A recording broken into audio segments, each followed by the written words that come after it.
George Orwell. La ferme des animaux. Un conte de fées. Traduction de Romain Vigier.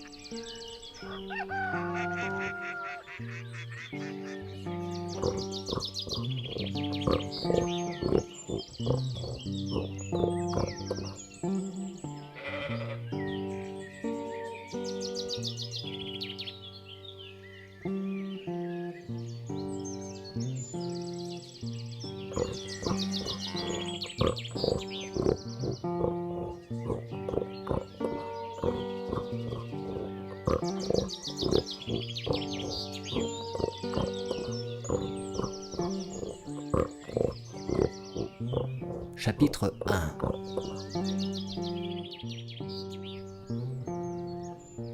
Monsieur Martin, de la ferme du manoir, avait verrouillé les poulaillers pour la nuit, mais trop ivre, avait oublié de fermer leurs trappes. À la lumière de sa lanterne, tanguant au rythme de ses pas, il tituba à travers la cour, jeta ses bottes sur le palier, se servit un dernier verre de bière au tonneau du cellier et chemina jusqu'à son lit, où madame Martin ronflait déjà. Dès que la lumière de la chambre fut éteinte, un frémissement parcourut les bâtiments de la ferme. Il s'était murmuré pendant la journée que le vieux major, un porc blanc de l'ouest de Concours, avait fait la nuit passée un rêve étrange et voulait le partager avec les autres animaux. Il avait été convenu qu'ils se retrouveraient tous dans la grande grange dès que M. Martin ne serait plus dans les parages. Le vieux major, il avait toujours été appelé ainsi, bien qu'il ait été exposé sous le nom de Beauté de Bellecombe, était tellement respecté dans la ferme que tout le monde était prêt à perdre 1 heure de sommeil pour écouter ce qu'il avait à dire. Au bout de la grande grange, sur une espèce de plate-forme, Major était déjà installé sur son lit de paille, sous une lanterne qui pendait de la charpente. Il avait 12 ans, et même s'il commençait à se faire rondelet, il était toujours majestueux, l'air sage et bienveillant malgré ses défenses qui n'avaient jamais été coupées. Les animaux arrivaient et s'installaient confortablement selon leurs habitudes. D'abord vinrent les 3 chiens, Violette, Jessie et Brigand, puis les cochons qui occupèrent la paille juste devant la plate-forme. Les poules se perchèrent sur les appuis de fenêtres, les pigeons tourbillonnèrent jusqu'à la charpente, les moutons et les vaches se couchèrent derrière les cochons et commencèrent à mâchonner le fourrage. Les 2 chevaux de trait, Tonnerre et Capucine, vinrent ensemble marchant très lentement et posant leurs grands sabots poilus avec attention au cas où de petits animaux se cachassent dans la paille. Capucine était une épaisse jument maternelle dans la force de l'âge, qui n'avait jamais récupéré sa silhouette après son 4e poulain. Tonnerre était une bête imposante de plus d'1,80 m au garrot et aussi puissant que 2 chevaux ordinaires réunis. Une bande de poils blancs descendant le long de son nez lui donnait un air un peu stupide, et s'il n'était en effet pas le plus vif d'esprit, tout le monde respectait son sens de la fidélité et son impressionnante force physique.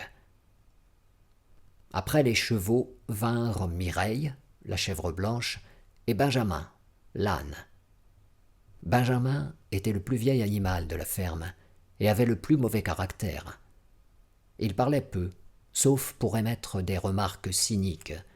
Par exemple, pour dire que Dieu lui avait donné une queue pour écarter les mouches, mais qu'il aurait préféré n'avoir ni queue ni mouche.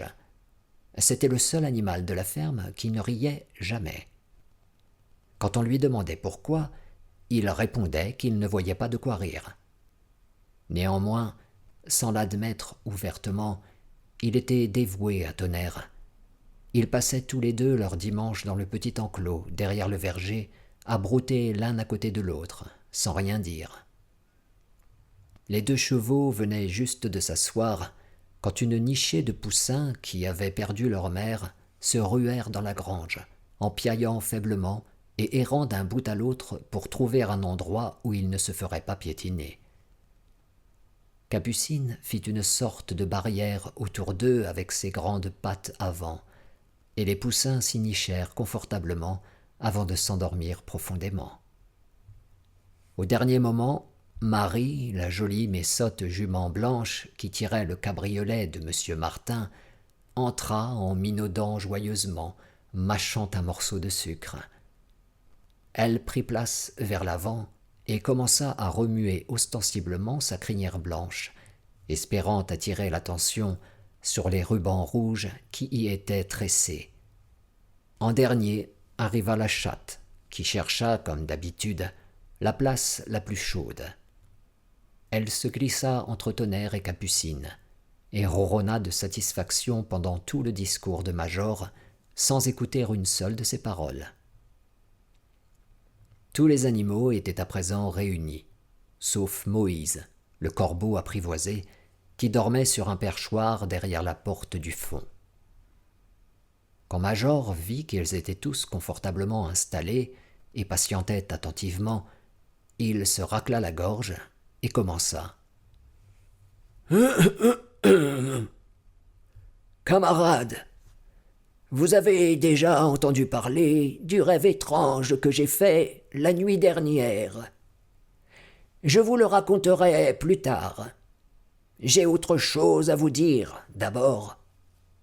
Je ne pense pas que je serai encore avec vous très longtemps, camarades, et avant de mourir, il est de mon devoir de vous transmettre les savoirs que j'ai acquis. J'ai eu une très longue vie. J'ai eu du temps pour réfléchir, tout seul dans ma porcherie, et je pense que je peux comprendre la nature de la vie sur cette terre aussi bien que n'importe quel animal. C'est de ça dont je veux vous parler. Alors, camarades, quelle est la nature de la vie que nous menons? Ouvrons les yeux. Nos vies sont misérables, éprouvantes et courtes. Nous naissons, nous recevons juste assez de nourriture pour respirer, et ceux qui en sont capables sont exploités jusqu'à l'épuisement, et à l'instant où nous devenons improductifs, nous sommes massacrés dans la cruauté la plus absolue. Aucun animal dans ce pays ne connaît plus la tranquillité ou le bonheur après sa première année. Aucun animal dans ce pays n'est libre. La vie d'un animal, c'est la misère et l'esclavage. Voilà la vérité. Mais est-ce seulement l'ordre naturel? Est-ce parce que nos terres sont si pauvres qu'elles ne garantissent pas une vie digne à ceux qui les occupent? Non, camarades, 1000 fois non. Le sol de ce pays est fertile, son climat est propice. Il peut fournir la nourriture en abondance pour bien plus d'animaux. Rien que notre ferme pourrait nourrir une douzaine de chevaux, 20 vaches, des centaines de moutons, dans un confort et une dignité qu'il devient difficile à imaginer. Pourquoi alors supportons-nous cette misérable condition? Parce que le fruit de notre travail nous est volé par les humains. Voici, camarades, la source de tous nos problèmes, résumée en un seul mot: l'homme. L'homme est notre seul et réel ennemi. Retirez l'homme de l'équation, et la cause de notre faim et de notre exploitation est abolie pour toujours. L'homme est la seule créature qui consomme sans produire. Il ne donne pas de lait, il ne pond pas d'œufs, il est trop faible pour tirer la charrue, il ne court pas assez vite pour attraper les lapins. Et pourtant, il gouverne tous les animaux. Il les force à travailler en échange du strict nécessaire pour éviter la famine, et le reste, il le garde pour lui. Nous sillonnons le sol de notre labeur, nous le fertilisons de nos déjections, et pourtant pas un de nous ne possède plus que sa propre peau. Vous, les vaches, combien de milliers de litres de lait avez-vous donné l'année passée? Et qu'est-il arrivé à ce lait qui aurait dû nourrir de robustes veaux? Chaque goutte a fini dans la gorge de nos ennemis. Et vous, les poules, combien de vos œufs se sont transformés en poussins? Ah, le reste est parti au marché pour enrichir Martin et ses hommes. Et toi, Capucine, où sont ces 4 poulains que tu as portés, qui auraient dû t'apporter joie et réconfort dans ton grand âge? Chacun a été vendu à sa première année. Tu ne les reverras jamais. En retour de tes 4 accouchements et de tout ton labeur dans les champs, qu'as-tu obtenu, sinon de maigres rations et une stalle? Et pourtant, même nos vies de misère ne se terminent pas naturellement. Pour ma part, je ne me plains pas. Je fais partie des chanceux. J'ai 12 ans et j'ai eu plus de 400 enfants. Voici la vie naturelle d'un cochon. Mais aucun animal n'échappe au cruel couteau.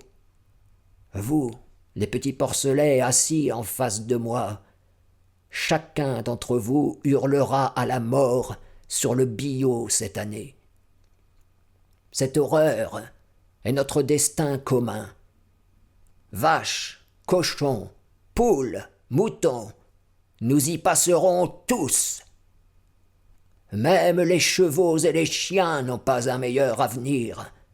Toi, Tonnerre, le jour où tes muscles perdront de leur force, Martin te vendra à l'équarrisseur, qui te tranchera la gorge et te transformera en pâté pour chien. Et quant à ces derniers, quand ils deviendront vieux et édentés, Martin leur attachera une brique autour du cou et les jettera dans l'étang. N'est-il pas clair désormais, camarades, que toutes nos peines et nos souffrances proviennent de la tyrannie des humains?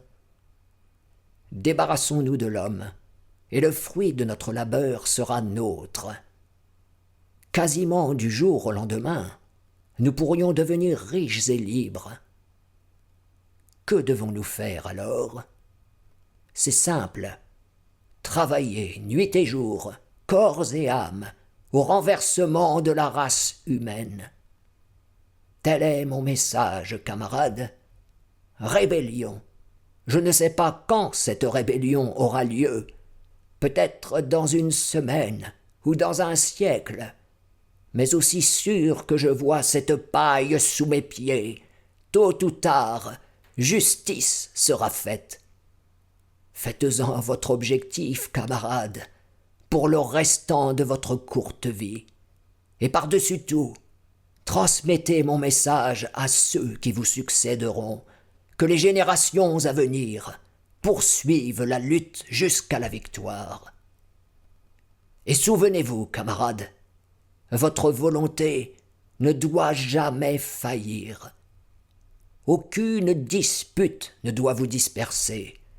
N'écoutez jamais quand on vous dit que les humains et les animaux ont un intérêt commun, et que la prospérité des uns est la prospérité des autres. Ce sont des mensonges.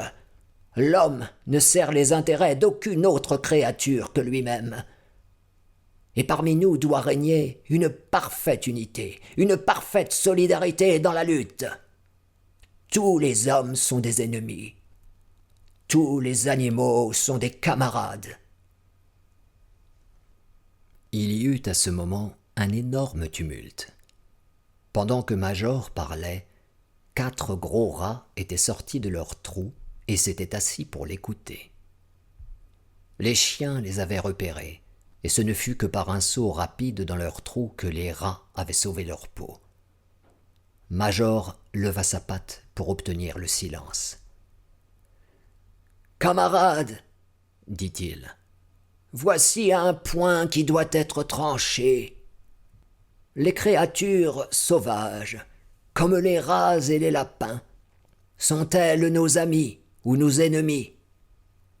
Proposons-le au vote. Je soumets cette question à l'Assemblée. Les rats sont-ils des camarades?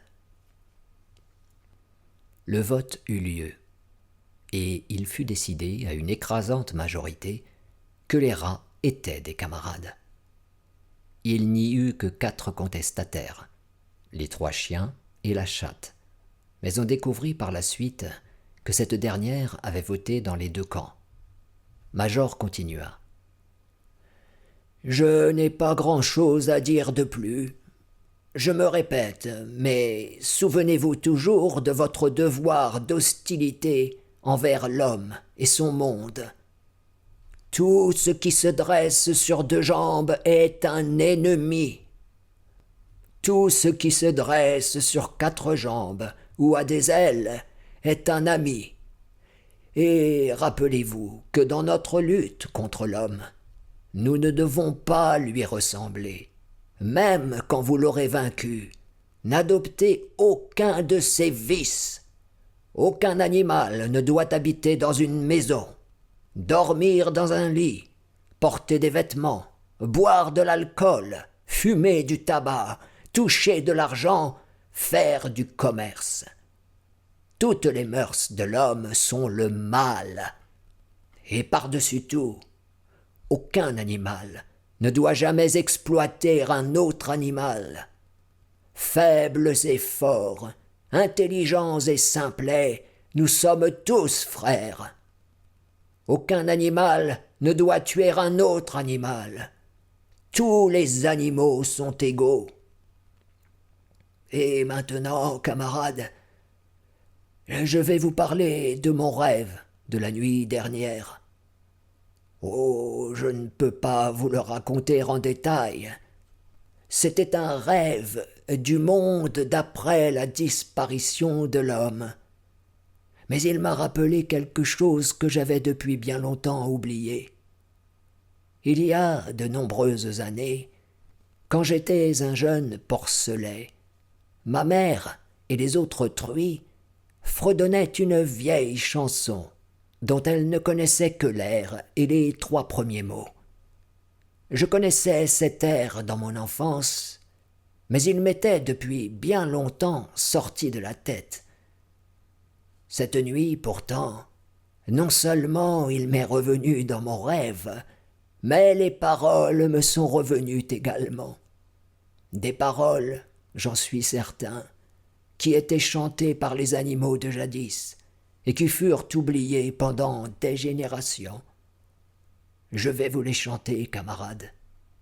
Je suis vieux, et ma voix est fatiguée, mais quand je vous les aurai apprises, vous pourrez les chanter bien mieux que moi. La chanson s'appelle « Bête du monde ».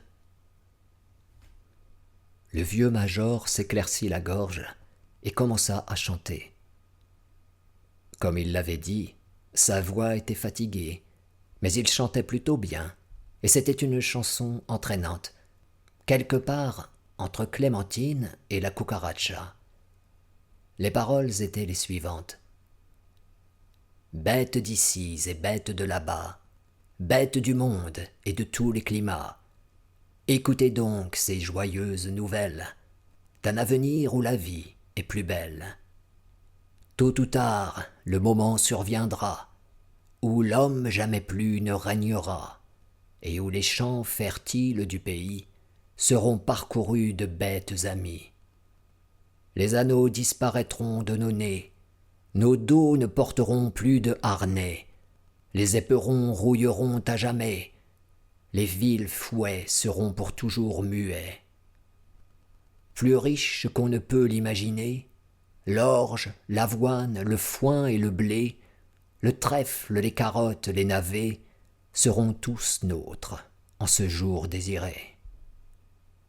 Tous les champs du pays resplendiront au jour de notre libération. L'eau sera magnifiquement exquise, encore plus douce sera la brise. Pour ce futur, nous devons tous lutter. Nous devons œuvrer pour la liberté. Nous, vaches et chevaux, dindes et oies, même si tous nous ne le verrons pas. Bêtes d'ici et bêtes de là-bas, bêtes du monde et de tous les climats, écoutez donc ces joyeuses nouvelles d'un avenir où la vie est plus belle. La chanson emplit les animaux d'une excitation effrénée. Avant même que Major n'eût terminé, ils la chantaient déjà d'eux-mêmes. Même le plus stupide d'entre eux reprenait l'air et quelques mots, et les plus futés connaissaient déjà toutes les paroles par cœur après quelques minutes. Ainsi, après quelques essais, la ferme entière reprit en chœur Bêtes du monde, dans un formidable unisson. Les vaches la meuglaient, les chiens l'aboyaient, les moutons la bêlaient, les chevaux la hennissaient, les canards la cancanaient. Ils étaient si enthousiasmés qu'ils la chantèrent 5 fois d'affilée et auraient continué toute la nuit s'ils n'avaient pas été interrompus. Malheureusement, la clameur réveilla M. Martin, qui sauta hors du lit, persuadé qu'un renard rôdait dans la cour. Il prit le fusil, qui se trouvait toujours dans un coin de sa chambre, et tira une salve de chevrotine dans l'obscurité. Les projectiles heurtèrent le mur de la grange, et l'assemblée se dispersa. Chacun s'enfuit vers son lit en toute hâte. Les oiseaux regagnèrent leur perchoir, les animaux s'allongèrent dans la paille, et bientôt la ferme entière s'endormit.